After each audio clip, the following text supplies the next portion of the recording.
Coffee and Pan Dulce. How's that? Coffee and Pan Dulce.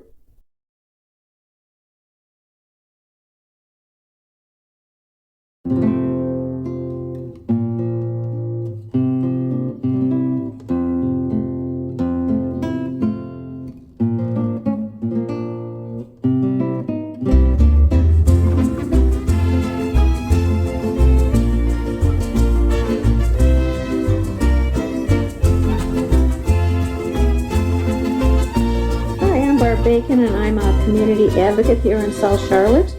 If I had my buttons on today, it would be let's get some gun control. I'm tired of looking at the news and seeing this. Black Lives Matter in honor of our friend Joel, and let's have equal rights for everybody.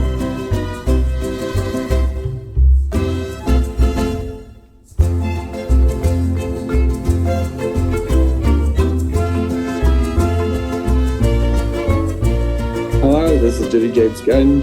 I am a community advocate here in Charlotte, North Carolina for LGBT women's rights with the National Organization for Women, gun sense laws with Moms and Men Action, and anything that extends equity to all. Thank you.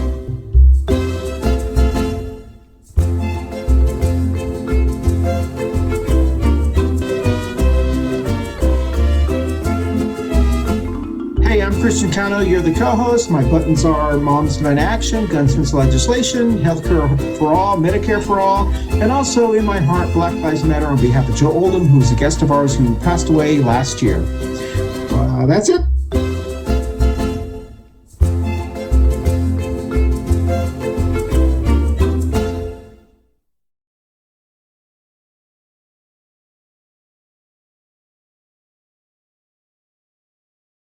There we go. Good morning, everybody. It is May 10th, and this is Coffee Pan Dulce time with the music, kinda. And anyway, I am James Gunn along with Christian Cano. How are you doing, Christian? I'm doing good. So anyway, you'll have to. It's an inside joke that you have to watch. I don't know if anybody watches the show at the very end of the show on our video podcast, we actually have outtakes, and that will be in one of the outtakes. So anyway, sorry, go ahead, Jay. Anyway, I didn't really have anything else. This is the beginning of the show. You're listening to this and you can't see the goofiness going on, but we and Christian's pretty famous for not being able to operate electronic music. We went a year without him being able to do it, and I had to use it on the gosh. So, if you saw any of those 50 or so episodes where we didn't have the background music, that's right, electronically on his end, because for people that can't see us, they don't realize we record this as a Zoom call, and so to set the stage is that we call in from wherever we're at, and we do the Zoom call, and for people that watch it online, they can tell it's a Zoom call. Yeah. But for everybody else that's on our audio podcasts, you may or may not know that, because you probably have never seen the video version of this. That may not even know that it even exists. Exactly. And so just to make sure we're fair to all of our audio listeners, we spare no expense on recording this show, and there's high tech, but no, it's a big word. And if you listen to this more week, you'll realize it's a very good leg show. But that's the charm of it. So anyway, let's get started. Yeah, well, as Jenny said, welcome everyone to Coffee and Pan. Well, I don't know, but I'll say it. Welcome everyone to Coffee and Pan Dulce. I'm Christian Cano, one of your co-hosts with Jenny Gunn, who does our introduction, and then also Barb Bacon, who is off this week again. She's doing her thing. We want to thank everyone who's joining us on Facebook Live, but also and in YouTube, and the thousands who listen to us on your favorite audio podcast platform. Also want to thank, if you're watching us, St. Bernie for being back. He's here every week, loyal guest host. And then, of course, MAGA Queen, Baby Trump Pinata, who comes in and out, and he'll probably drop out. Who knows? Today's topic is, are millennials saving America?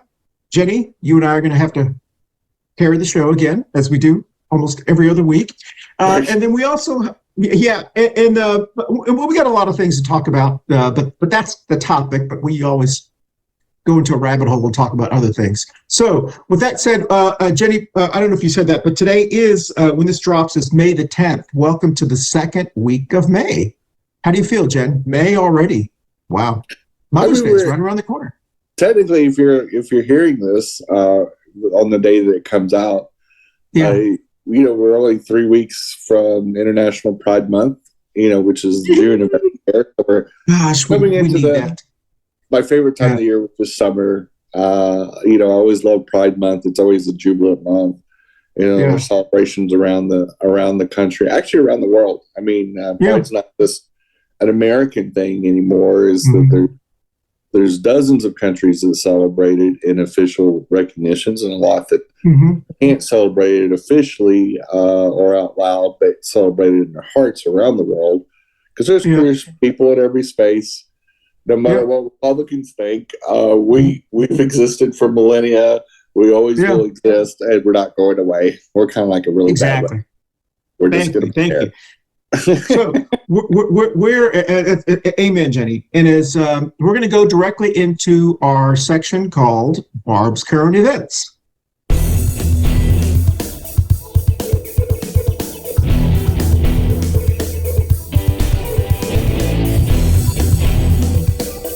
And this is Barb's Current Events. Well, welcome to Barb's Current Events, and here are the 3 Barb's Current Events. I haven't gone over this with Jenny, so this is going to be a mystery. Here we go. The first one. Sorry, Jen. I'm only wearing one contacts today, so I apologize. I could get the other contacts in. All right, here's the first one. MAGA mom. A mom influencer in California who went viral in 2020. They called her MAGA mom. She went viral after posting a video on social media claiming a Latino couple tried to abduct her kids. She has been convicted of making a false report, and turns out she lied. No. That's the first one. Yeah. There. Okay. Here's the second one. Arizona, which is usually, Arizona has been for the last couple of years like the canary in a coal mine for Texas and Florida, or at least for like the right-wing kind of stuff. Because as Jenny says on her show drops about a half hour after this one every Wednesday at 11:30, 2 Queers in a Truck. And she talks about Arizona a lot. And things that happen in Arizona usually happen in Texas and then Florida. Anyway, Arizona, polling is showing that independent voters in Arizona, which are the fastest growing voter, like here in North Carolina, maybe in Texas, I don't know that data. Independent voters are now saying, no way I'd vote for a Republican, as the GOP is souring their image with independent voters because of this Carrie Lake, what's her name? Right. Her name. Apparently she's getting a little too crazy for them. So that's the second one. Last one. This was an excellent article. It was an op-ed that was done in the Washington Post by a columnist. And basically the columnist said, all Biden has to do, and this is a conservative columnist, said all Biden has to do, or Democrats in general, in 2024 is just highlight the virus that's eating away in the Republicans' brain. And the virus is the woke mind virus. Republicans are obsessed with this woke, anti-trans, anti-gay, ban books, woke this, banning books. If they just focus on that, it will turn off not only moderate Republicans, or educate moderate Republicans, but also unaffiliated voters. So that is a conservative columnist who said that, and he called it a virus. So, Jenny, as usual, tell us how it is. Well, I mean, I'll start with the stupid columnist. Anytime that you hear some crazy word salad put together like woke mind virus and stuff like that, first of all, we're not going to take any advice from Republicans. I mean, we'll start there. We don't need it. Second thing is, wokeism, or whatever you want to call it, is probably one of the stupidest things Republicans say.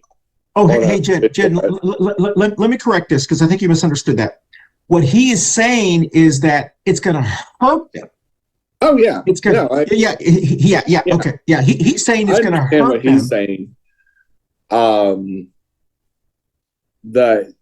the Republicans have beat it into the ground, and they've taken it to the point. I think it backfired the same way when Republicans were making fun of politically correct in the early 90s. Yes. And then we ended up getting a Democrat president. I think anytime the Republicans tried to villainize being kind, says a lot about them. I mean, is it if we're as a political party selling kindness, selling humanity, and that's a problem for you, it's probably a good time that you look inward and take a good assessment of how big of a shitbag you really are. Yeah. The Arizona and the Kerry Lake situation, when you go fundraise of the country and do her little MAGA tour that she's doing, saying that she still believes that she won the election half a year later,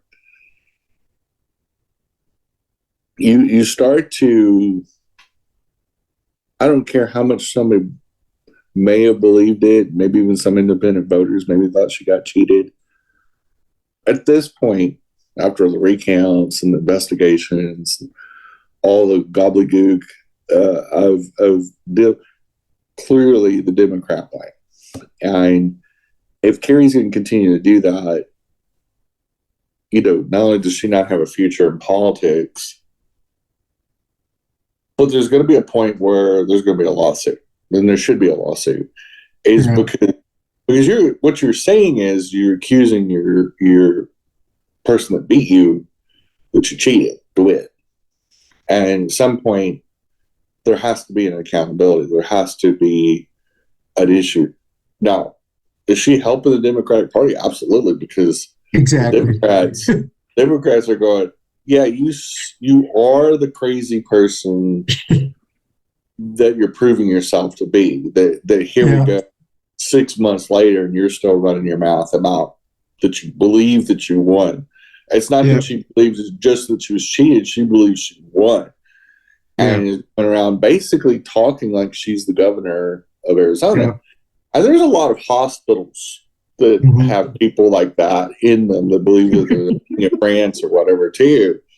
So she's running around basically perpetuating a scam, fundraising off this, going to make money off this. And there's enough dumb people out there to donate to this fool and to just keep perpetuating these Tucker Carlson generated myths that are actually just myths. They're mythology.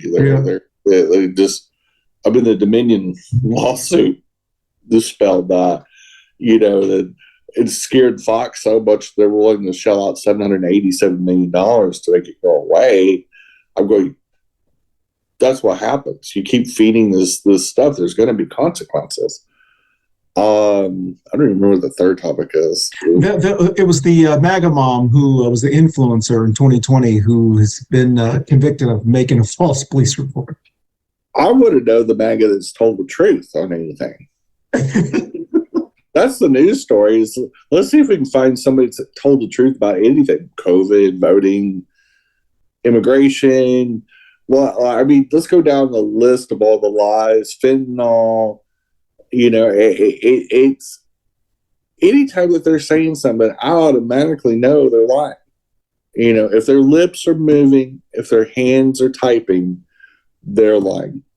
Just take it to the bank that they're creating a false narrative.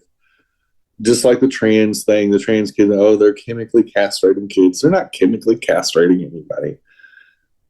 There is more non-trans people in America today, kids and adults, that are on hormones than there are trans people.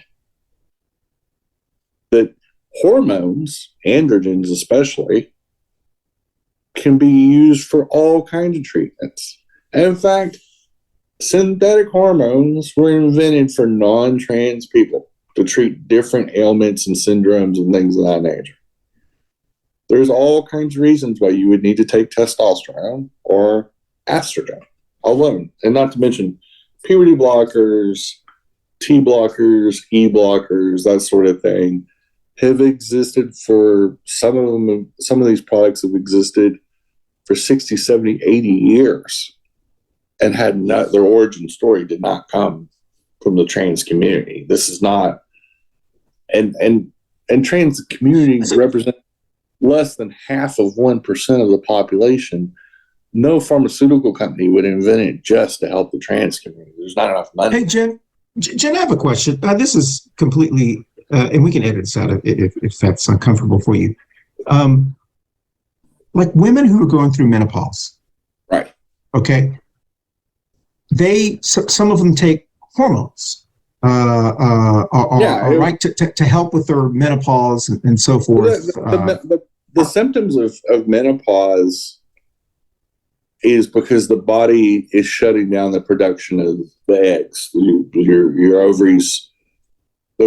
Women are unlike men. Men can produce sperm to the day they die. They can. There's like one of the main original Star Trek casts. He impregnated a 26-year-old, and he was like 80. The one that played Scotty. He was a brand new father at like 80 years old or some shit like that. Women, on the other hand, have a certain amount of eggs, healthy eggs. Some don't have any at all, and some have, a lifetime of them, and they're producing eggs till they're typically you go through your menopause, or they call it the change of life. Somewhere usually in your 40s or 50s, your body starts to change. That's why you don't see a lot. So I guess my So I guess my question is: aren't women who, and it kind of sound like a simpleton asking this, but it just hit me when you were saying this. Aren't women who are taking those? They're taking hormones too. Yes, that's one of the reasons. So wouldn't they be considered altering their? Going against what God wanted and all that kind of stuff. Yeah. Isn't that? It's a body modification. Yeah, exactly. So just like against Botox or breast augmentation or breast reduction or Viagra. Viagra is God made you not be able to get erections anymore, but they don't. So, of course, Republicans are going to lie about everything. So they're lying about transitional medicine, and pediatric trans medicine has certain protocols. There's a name to it. I'm not going to repeat it because I don't want to feed them the information, because they don't ever look this up. And I argue with these people to prove my point is that non-trans people take estrogen and testosterone all the time. It's not the only hormones in your body too. Everybody thinks that hormones are basically about sexual reproduction, appearance, and so no, there's like 16 different baseline hormones that do different functions in our endocrine systems, and so there's this mythology that now this is their new scare tactic, is that specifically trans girls, they take estrogen and it chemically castrates them, which is a complete and total lie. First of all, a trans woman or a trans girl that's going from a male to a female transitional state that is on estrogen, all of their equipment down there still works. Yeah. It may change the appearance of it. It may, the functionality is different, but it doesn't in no way, shape, or form. Otherwise, you would need bottom surgery. If you chemically castrated a trans woman, then we wouldn't spend the $25,000 to do bottom surgery. To do a vaginoplasty. And so it's one of the, and I say this all the time, I say, only an idiot would believe that. Because if I could go to the drugstore and I could get T blockers and a pill form of estrogen for my copay of $25 a month times 2, and not have to do a surgery, and I would magically grow a vulva. One, they're probably selling those pills too cheap, and 2, there's a lot of surgeons that just went out of business because the Republicans said that they, that people are getting castrated by the pill. It's not castration. Castration is the removal of the organ or the reshaping of the organ in vagioplasty, which is way different. And so it's based on some idiot trans male porn star that started saying that, and then they ran with that. I think that guy was a adult film person. Number 2, these are non-medical people that are lying about a medical stuff, and it's typical of anything that white male Republicans don't want, and then they start lying about it, just like we talked about in my show with Steven Crowder, always using trans women of exposing himself. I'm going to find out he was guilty of exactly. He's doing the same thing. So hey, Jen, we're up against our first break, but what you said, and you go about this on your show, which is you did an excellent job that drops after this one, because we do tape her show before, so I know what's on it. So I'm kind of cheating here. But what you said about, only an idiot would believe that. Well, I have already come to the conclusion over the last several years that Bible bigots are idiots. And anyone who listens to a Bible bigot for medical advice, for health advice, for science advice, if you're the type of person that is actually listening to someone who believes there was an ark that had every animal in the world hidden in it with a great flood, or that Methuselah lived to 900 and something years old, then, you're not a brightest cookie in the. All right. So with that said, because I know, anyway, I'm going to end it at that. We'll take our first break, and we'll be right back on Coffee and Pan Dulce right after this. Hey, y'all. Thanks for watching, and support local Black and brown businesses, including our sponsor, Manolo Bakery. That has some fabulous pastries, food, cheesecakes, all kinds of specialty cakes, swallows, and much, much more. Some of the best food we eat in Charlotte, North Carolina. Again, Manolo's Bakery, right here in East Charlotte. Thanks for watching. Yikes. All right, here we go.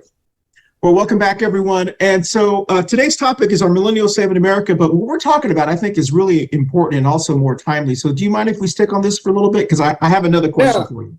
Okay.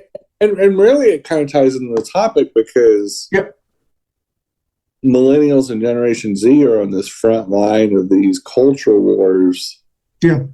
They're usually the ones fighting back, or the ones that are fighting the hardest. Most of the activists that are defending different communities, including the trans community, the LatinX community, and some of these others that are under fire, are millennial.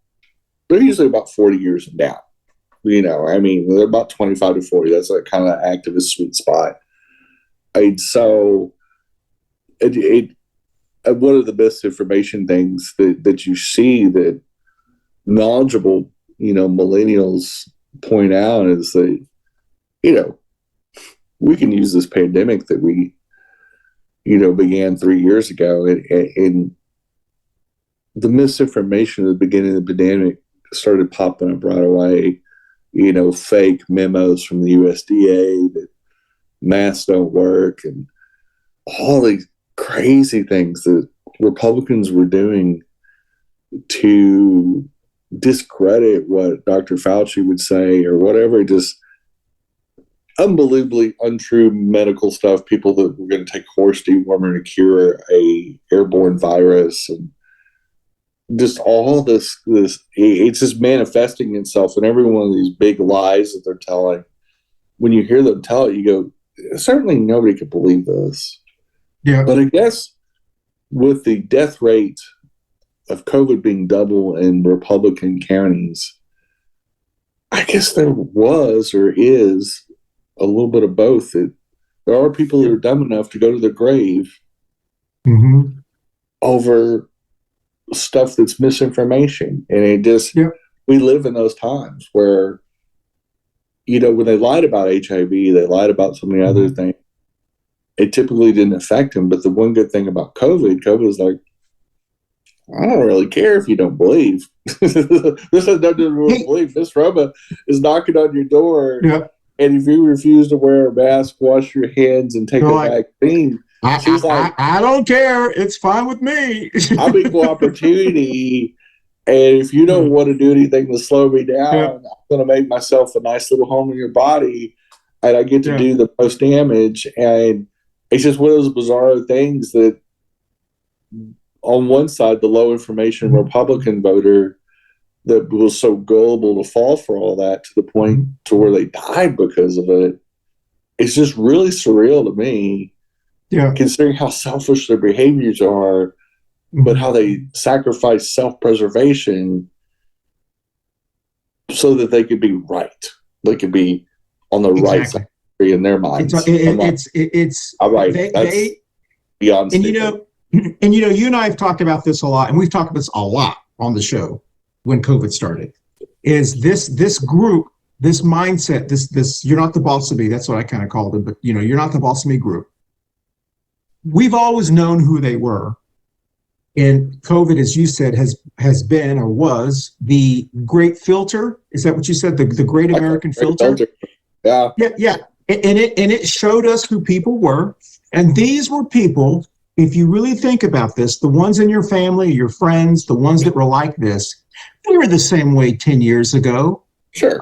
Whether it was something else, whether it was they were the really obsessed one about the Cowboy game, they were the really obsessed one about whatever they're the ones who are divorced, they're the ones who have kids who they argue with a lot and so forth. And so these are people who showed us, we just didn't realize they were that crazy. Well, I think a lot of it's we just don't want to believe they were that crazy. I think that's a good point. Whatever chuckle fucks and idiots that you let in your life, an idiot when you see one. Unless you are the idiot. Like Carrie Lake, for example. Idiots and dead people have a lot in common. Most idiots don't know that they're the idiot, and most dead people don't know they're dead. And so when these idiots go running around spewing all their idiotic stuff, and every friend circle has at least one village idiot. Yeah. And the biggest thing, though, is they amplify their idiocy by saying stupid stuff about a scientific provable COVID is real, how you can catch it is real, how you can slow it down and prevent it is real. Just basic common sense stuff that you don't have to go to medical school to understand, like masks and washing hands. That shouldn't be real. We've had vaccines all of our life. Vaccines are hundreds of years old. These are things that are not, we didn't learn this. This isn't a new thing. It's just a political cowardice and political, opportunity to use a virus as some sort of political ploy for whether it's, xenophobia and being anti-Chinese or, it is crept on a lot of people's lives. But at the end of the day, if you're so stupid and so gullible to fall for this to the point to where it harms you, just like a lot of religious people will trust pastors and priests so much, but then in their mind, I don't think that pastor or priest, raped their son. They will say, I don't believe that Father Ryan did that to my 8-year-old. I will side with the priest and shaming the little boy not to talk about it anymore. And, as we've seen with all the pedophile priest trials and all the other churches, the Boy Scouts of America is going through a multi-billion-dollar suit because so many of the Boy Scouts chapters were tied to churches and religious people or religious conservatives. And of course, that's kind of the person's drawn to organizations and Sunday schools and youth groups, pastors. Is because you've got the power of religion sitting on top of vulnerable people, including children and especially little boys, and these pedophile pastors and priests that are going to find opportunities to be a groomer and go in there and, do what they're going to do and take advantage of a power dynamic. And that's why I think, Jenny, and I think the polling is showing this, because I know you spoke very briefly about this on your show that comes on after this one. But I saw some polling this last weekend in Florida that basically said that within the Republican Party, 56%, first of all, if you're still a Republican, register today. That means you're a Republican, like a MAGA kind of person. Yeah. That 56% of them do not like this attack on trans kids. And this is within the Republican Party. Right. And so the fact that 56% of Republicans don't like it means that in 2024, there are going to be a lot of what I call closet case voters who may be telling their friends, especially women in the Republican Party, who are supporting Republicans, but because of what's going on with their rights and with abortion and so forth, they're going to go in that ballot box and they're going to say, they don't know how I'm voting. And I think we're going to see a lot of, you and I are very transparent on how we feel, but there's a lot of people who say they're Republican today who do not like this. They're just too cowardly to step up because of peer pressure, whatever the case may be. So I do think that this is, I mean, it happens a lot more, throughout history, and a couple of things I think the Democrats need to do their jobs, which is to point out how crazy some of this shit is, how dishonest it is, how cruel it is. And whether we're talking about abortion, whether we're talking about gay marriage, but no matter what we're talking about, cleaning out libraries, shutting down libraries, is that we got to make the book burners and the pedophiles of the Republican Party look as stupid as they really are, because they're saying, I'm so stupid, I'm going to shut down a whole state's worth of libraries to prove my point. I'm going to go after a little 8-year-old girl, trans girl that just wants to play soccer, that has no physical advantage whatsoever. And that there's only one more just like her in the whole state. There is only 3 trans girls out of the 12 or so that are registered with the state of North Carolina. There's only 3 trans girls that even actually play sports actively in the whole state of North Carolina, out of 1.5 million students. And so this is a solution for a non-existent problem. But legislatures around the country are going to spend millions of dollars in legislature sessions just to persecute that, to hurt public school. Because what they want to do is say, hey, these gay kids and these trans kids are getting groomed by the school systems. That's why we need to privatize it. This is why we need to demonize public school teachers and saying, oh, they're just nothing but groomers. They're teaching these kids to be gay. They're seeking these kids out. Yep, that's a feminine boy. He's really trans. Send him to the trans factory so he can be remade a trans girl. And that's what they're actually saying. They're saying online that teachers and counselors are pushing transitional medicine on the students. I'm like, the fuck they are. I don't know any parent of any trans kid that most of the time the schools are barely accepting and supportive of a trans kid that's already, with their own volition, gone to a medical clinic and received any kind of counseling and all this. But the narrative from the Republicans, there's a whole army of us recruiting as many adults and kids as we can, because we get some benefit that I'm going out to Harris Teeter and going, you look trans. Well, here's some estrogen. Here's some testosterone. Let me chop off your penis. There's some kind of recruit. Like, I get some kind of real. I'm like, no. It's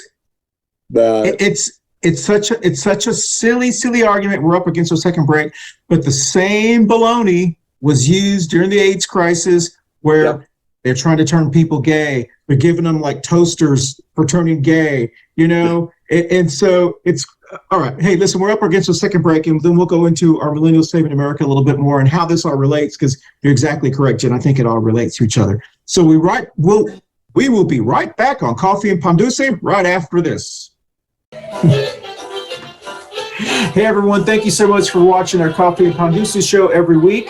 Don't forget, you can watch us visually on our video podcast platforms on Facebook and YouTube, but you can also listen to us on your favorite audio podcast platforms like Apple, Amazon, iHeartRadio, Spotify, and all of the other ones that your favorite, well, whatever your favorite is. Once again, thank you for watching us on Coffee and Pan Dulce. We'll dance out. Well, welcome back.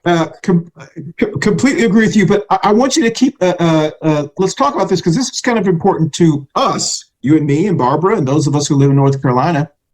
You know, there are some changes that are happening this week as we tape this, and a lot of laws are going to go into place that are going to impact a lot of people here.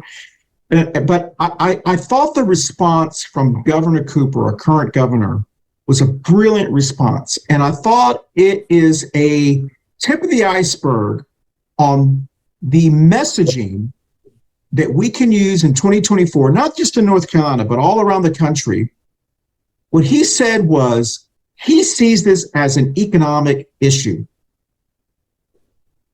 When you pass these kind of things, it makes a company, it makes businesses think twice about, he didn't say crazy state, I'm using that. Think twice about moving to crazy states. And if anyone knows the impact of things like this, it's us in North Carolina because of HB2, all the businesses we lost. And we have spent the last couple of years recovering from that, and we have been prospering. And most people who live in North Carolina aren't from North Carolina. Over 50% of people who live in North Carolina aren't from North Carolina. And we moved here because it's beautiful, it's not crazy, or at least as crazy as other states. And I think that is a brilliant thing to highlight to those people who may be not as engaged as you and I are. Governor Cooper, for anybody that's paying attention, has done a really good job of taking us out of Republican low information fuckery that we had with the previous governor, for Governor Cooper, that is, again, willing to lie, willing to commit perjury, willing to create these false narratives of whatever community they're going after at the time, the flavor of the day, which the last 7 years has predominantly been the LGBT community. When you see these mouth breathers, these Republicans that are just fucking idiots doing this stuff, it has, you know, like if I owned a big company like Apple Computer, there's no way in hell in 2017 I would have moved a campus or put another facility in there, because their facilities are like billions of dollars. When they put one in, it creates thousands of jobs. It's a high dollar investment. But Apple's doing that now in the 2020s because North Carolina stayed stable and has proved itself under Democrat leadership with Governor Cooper that we can be a common sense state, that we have a lot of doctors. And this really comes down to, if anything, it comes down to jobs, but it also comes down to common sense. Sure. Governor Cooper has kept down the crazy, led us with common sense, practical solutions during COVID, did the best job he could as a governor with the confines of being a governor in what he can and cannot do, and honestly kept our COVID deaths down to, quite frankly, the minimum, considering how many crazy states are bordering next to us and how much COVID was brought in by the idiots from South Carolina and the idiots from Tennessee. Go, oh, I ain't real, and I'm going to run around without a mask at Harris Teeter because I'm a fucking idiot. You know, and then they're dead 2 weeks later. Governor Cooper did a really good job of managing the threats and the idiocy during his, now he's in his 7th year in his 2nd term of his governorship. That's why more than just Apple Computers bet on North Carolina. They bet on the fact that, God, we're a beautiful state. We got great resources. We have great universities. We have great research centers. Yeah. A lot of tech companies, a lot of financial companies have come here because we've been so stable ever since that meltdown in 2016 and passing a bathroom bill and trying to create some kind of crazy cockamamie bathroom police that literally, you talk about one of the stupidest concept ever.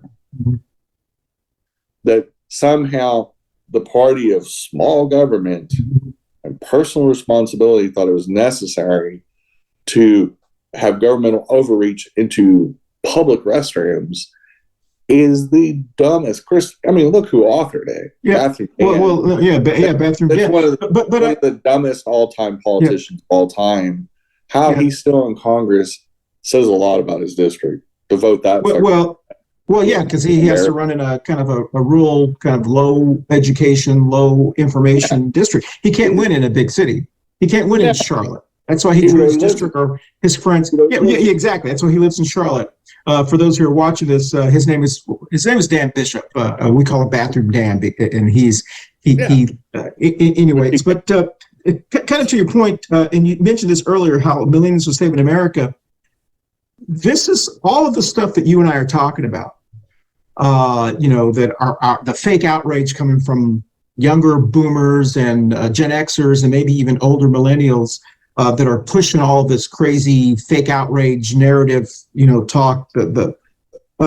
It's being countered by the younger millennials and the baby Zs. They're the ones that are standing up for us. Well, that generation, you got to remember that the millennials especially, and the baby Zs too, is that they don't know a world without technology. Meaning, most of them aren't going to be low information voters because they're used to being able to Google stuff or go on Yahoo. They were in elementary school when mass adoption of cell phones and computers and laptops and now iPads and smartphones were developed. They were finishing school. They were writing their term papers, not with visits to a library or encyclopedias or anything. They had encyclopedias at their fingertips. Exactly. So anytime somebody's spouting off something that sounds really fucking stupid, they Google it, they roll their eyes and go, "You're lying." Exactly. The roll their eye generation. So these two youngest adult generations have always been able to counter the crazy Uncle Phil that's saying, "Oh, and blah, blah, blah, and Texas can do this." And you Google it and you go, "Well, Uncle Phil, you're full of shit. We haven't been able to do that since 1965. But go ahead and play with your tinfoil hats and go have a crap and a nap, dude. But we don't believe it anymore. And so, because they don't have to. They don't have to go by what conservatives spat out of their mouth. You can Google Bible verses. You can Google, well, it says here in the Bible that we could stone the homosexuals. Well, look at that and go, that doesn't even, Jesus never said that.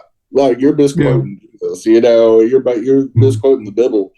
And you're just twisting it for your own whatever, edification. And so that's why they're less religious, because religion takes suspension of common sense to follow it. You have to be an idiot to follow religion, because you have to believe that some kind of sky god inseminated somebody to bring himself to life for a problem that the sky god looked the other way. This all-knowing sky god looked the other way when Eve bit the apple and brought sin into the world. I'm like, what did he do? Take a nap? This all-knowing God. So Jenny, an apple, and then slither down and go, hey, bitch, you just brought sin into the world. Thanks for doing my job. Even though God made me too. Yeah.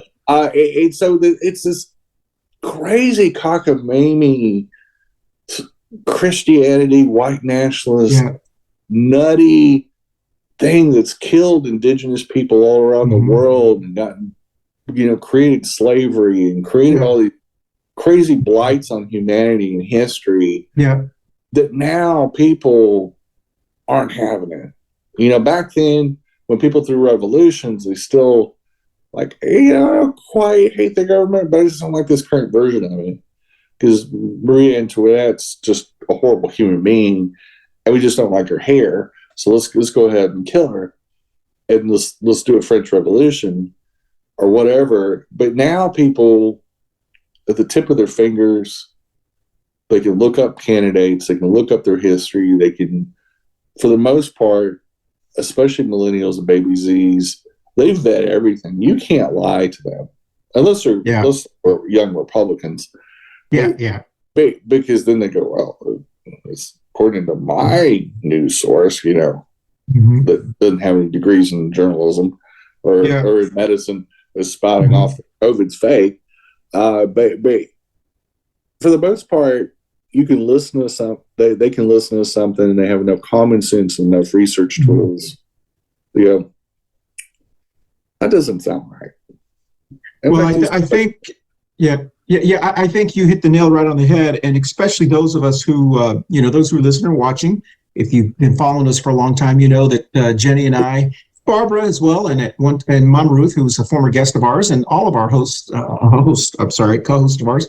We all live in Mecklenburg County, which is the Charlotte region here in Charlotte, North Carolina. And here in Mecklenburg County, which is a very heavily, like almost every top 20 successful city is run by big Democrats. We are very much run by Democrats here in Mecklenburg County, even to the point that the Republican Party here, they have a very difficult time electing anyone here because it's very high education, very professional, very successful people live in this city because it's expensive to live in this city. They ran an openly LGBT and openly gay male thinking they could sneak someone into our city council here. And so my point is, even the younger Republicans, even though I think they're kind of crazy for being Republican, but even them don't agree with this anti-LGBT, anti-women, anti-woke kind of, that kind of rhetoric.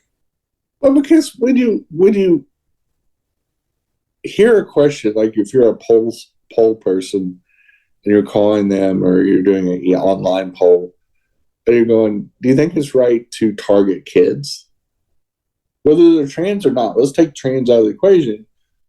Republicans are targeting kids. They're targeting kids to figure out a way to get them out of sports, to get them out of school, and not get their medication or counseling. Like they're willing to take away counseling, therapy. And it's a dick move. It's just a dick move. You can't help but not look like a fucking asshole like that. Like just like Bathroom Dan, he is an asshole, but he also amplified the fact that he is an asshole by trying to set up a bathroom police. And this is the whole premise. And millennials, they're not wanting to live in a world like that. They're more hopeful because many of them came up and returned of adulthood age when Obama won the presidency in 2008. Like the millennial generation was one of the big things that got Obama over the top at that time. And so they're kind of like, we elected a black president in our day. Mm-hmm.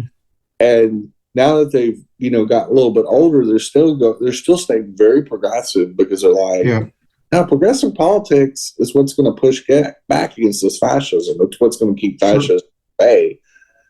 And they don't want to be the generation that all of a sudden goes conservative and keep fascism here. And like Gen Xers. Yeah, like we accepted it, we embraced it, and now we're championing fascism, just like the baby boomers are doing. And the millennials are old enough to remember George W. Bush. Sure. So even with Trump coming on, they're also old enough to see what George W. Bush did with his country and got us into endless wars and all this, economic disasters and all this. Mm-hmm. They can Google that, but they also lived it as an experience. They also saw their parents lose their jobs or lose their home. Many of these millennials had disastrous family life because of people losing their parents, losing their homes, or they just off to go to college and they had to pay for their own college because the family was scrambling to figure out the economics, because they may be from a state like Indiana or Michigan that had 20% unemployment. They may have grew up in Detroit and they watched Detroit completely implode because of bad economic Republican policies. They grew up in Indiana or many of the other states that had these disastrous economic times in the Great Recession that we seem to forget. It's almost like it didn't happen nowadays. But I guess my whole point is that hit that generation really hard when they were the most vulnerable. That's why they don't vote Republican, is that they saw Republican policies destroy this country, and they saw Joe Biden and Barack Obama rescue this country.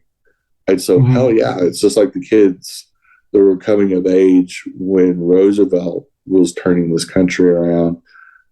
They predominantly voted Democrat because of that. Because of the just death and destruction that George W. Bush rained down on this country, and the idiotic policies and the failed foreign policies and domestic policies were so bad under Bush that it took years to recover from that after he was out of office. But that's the millennials were learning to adult. And, they were in high school and college age. And so that has an impact. And now the baby Z's, and it's happening to them the same way the millennials got burned. Another Republican president and another Republican fascist regimes in Texas and Florida and all this are making their home state, their birth state, or their adopted state burned to the ground. And because I have an inordinate amount of millennial and baby Z followers and friends in those states, they're talking about, I don't want to leave, but I hate it here. It's just like a hellhole. And they're not necessarily all, I got a lot of straight friends too. They're saying this, my trans friend had to move, or my gay best friend, they're not going to get married in the state. They're going to move away and then get married. Or you see people making major life changes. Well, I don't even want to have babies anymore because I'm afraid of what Republicans are doing. I mean, I was talking to a friend the other day, and she's in her 30s. I'd always dreamed of having kids. She said, I don't want to have kids now. And so it's affecting these millennials and even more of these baby Z women that are going, I don't even want to have sex with men. I'm afraid to get pregnant. I'm afraid to even drink water around them in case the water's laced with sperm or something like that. Hey, Jen, we're up against our last break. If you like what you're hearing from Jenny, she does have her show that drops 30 minutes after this. It's called Two Queers in a Truck. It comes on every Wednesday at 11:30. She covers 6 great topics. I know what they are because we tape it before this show. Do it kind of reverse. So this last commercial is going to be talking about her show, Two Queers in a Truck. We'll be right back.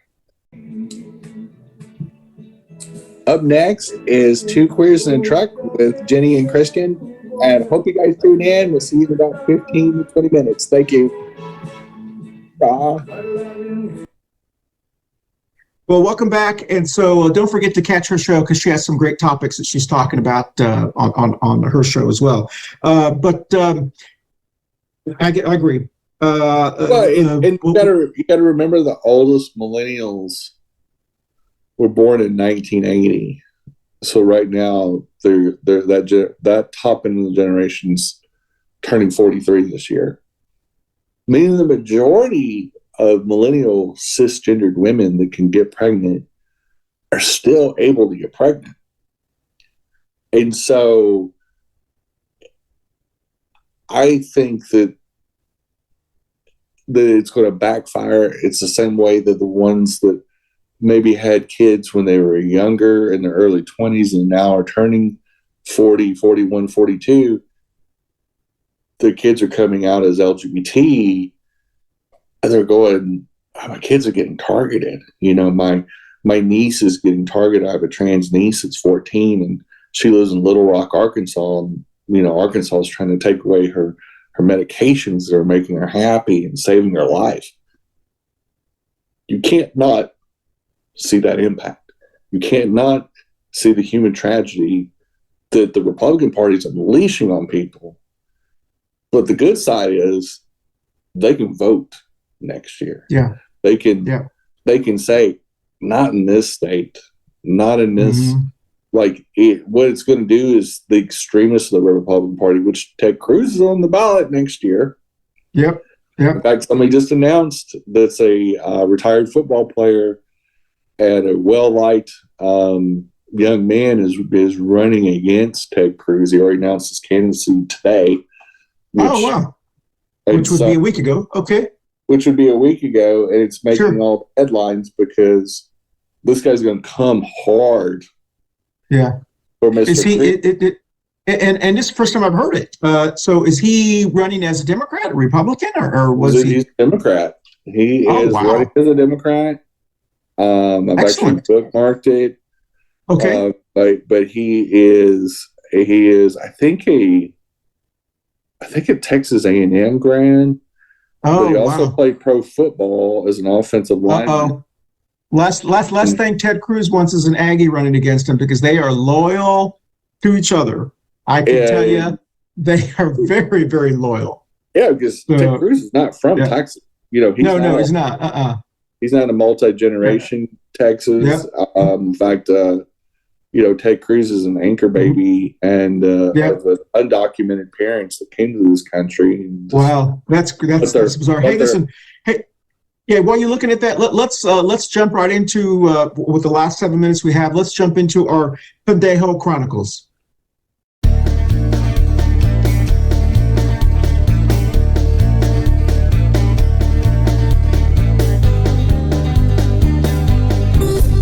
And this is the Pendejo Chronicles.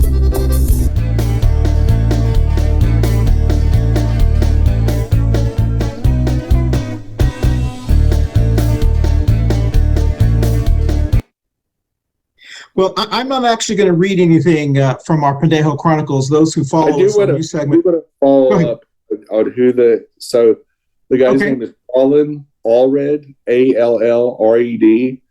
Okay. I'm running for the U.S. because Texans deserve a senator whose team is Texas. Ted Cruz only talked about himself.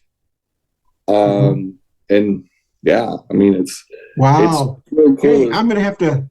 And this guy was a congressman as well. So he was a former lineman for the Tennessee Titans and has announced he'll challenge Ted Cruz for the Senate. And that's huge. I'm reading from an article and it says, for Allred, this race is personal. Colin was one of the House members that was stuck in the Capitol on January 6th when the violent bomb attacked. And he sent a text to his wife that said, whatever happens, I love you. So he is determined that, that he's got targeted by the Republican Party. He got targeted by, Republican terrorists on January 6th. And the fact that he played football in the NFL and he earned a law degree before working for the Obama administration. He's said to be, he's a Democrat in the suburbs of Dallas, which is impressive in itself. Yeah. And he beat Pete Sessions, a popular Republican. Yes. So this is that guy. And in fact, the article says there's one thing safe to say: Ted Cruz is fucked. And that is a huge announcement, and I'm sure we'll be talking about this more next week. That is a huge announcement.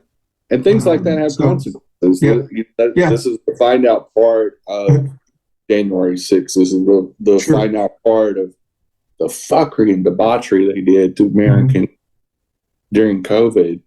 And it is time for people to lash back. It's time for young men like him that are going to fight to protect their family and protect their home state and their birth state, and have the patriotism to actually say, you're fucking lying. You're targeting democracy. You're targeting people that should not be targeted. That's not my opinion. Fuck that shit. Sure. We take the fucking country back. And that's the kind of person that can do it. Excellent. Thank you. Hey, Jenny, thank you for breaking that news on our show. Yeah, well, hey, unfortunately, they're not going to, people, if you're watching or listening to this, you're not going to hear it until a week later, but we know. So.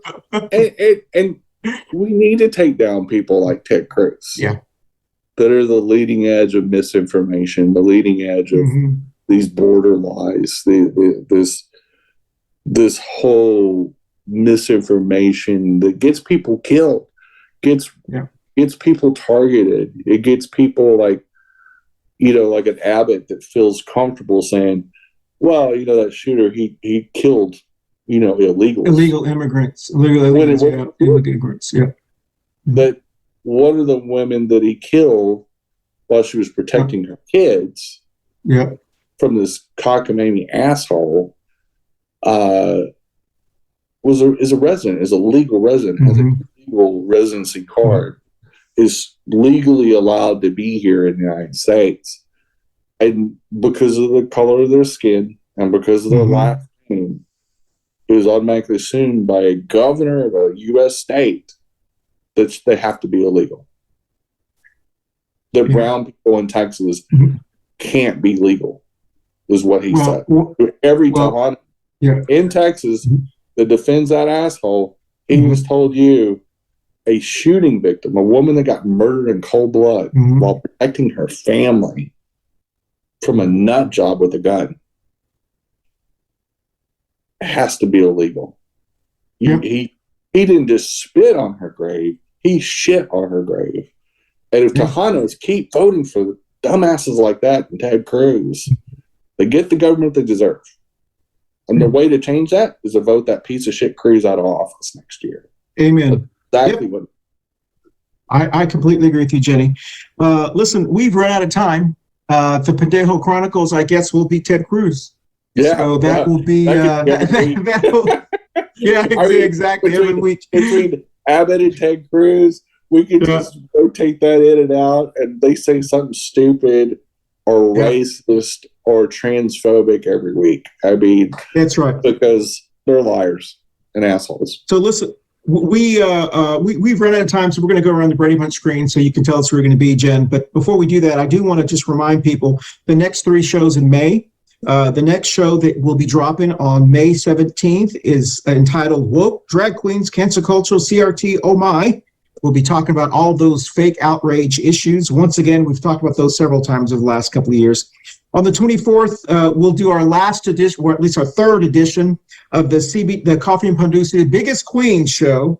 It is the big one, Trump versus DeSantis. And the reason is because DeSantis is expected to announce around this time, the end of May, 1st of June. So we'll be comparing both of them to see who's the biggest queen. And then the very last show of May is America's Culture War. Is it really just a war between those with culture and those without?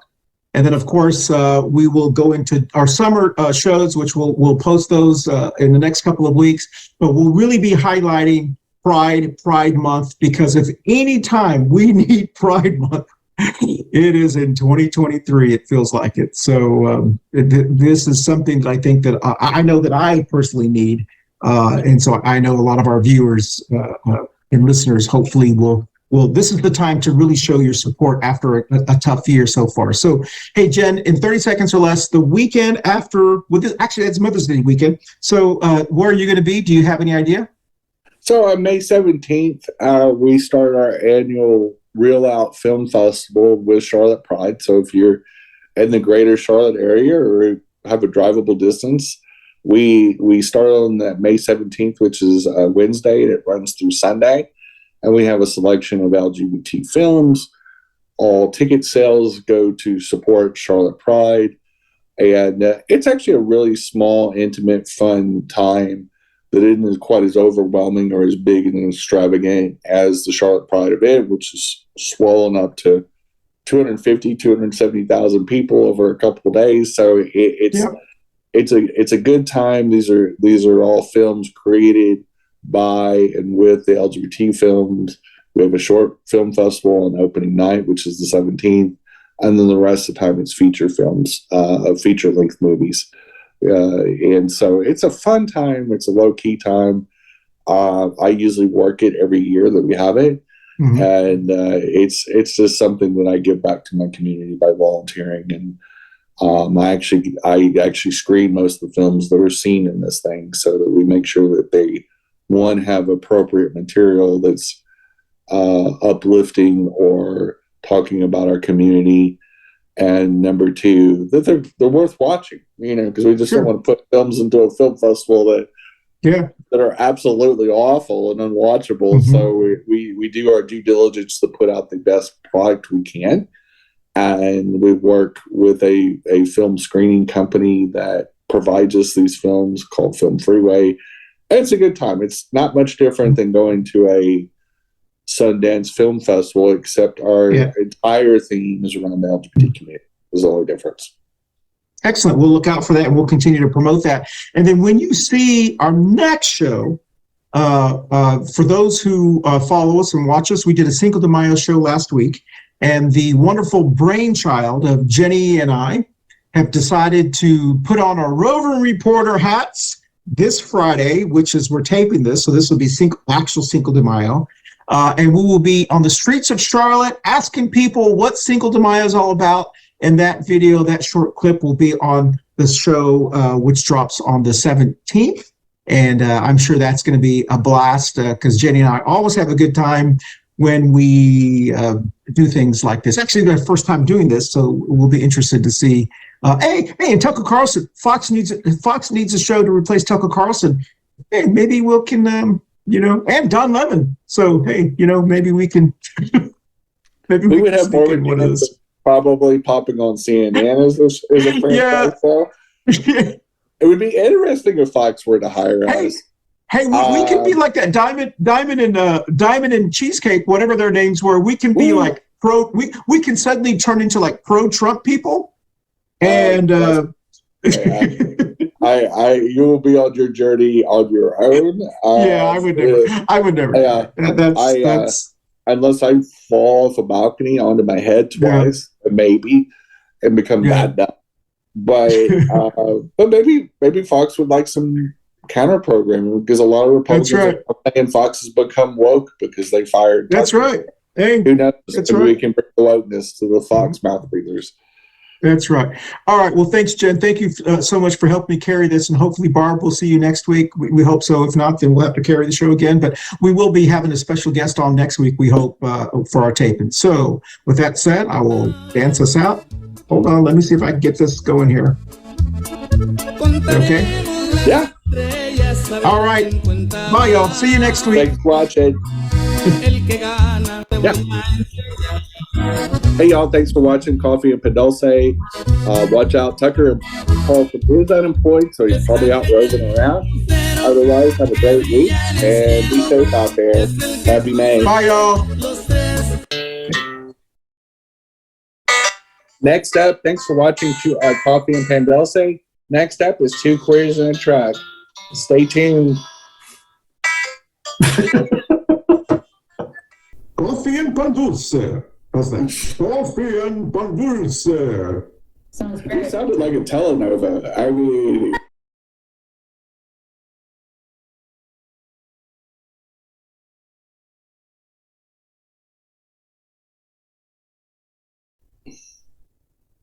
Okay.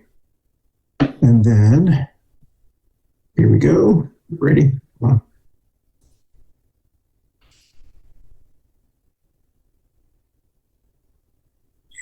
Oh, hold on a second. Sorry, Jim. Sorry. I saw that face. You were swaying back and forth about what. You know nobody else. Okay, hold on. Here we go.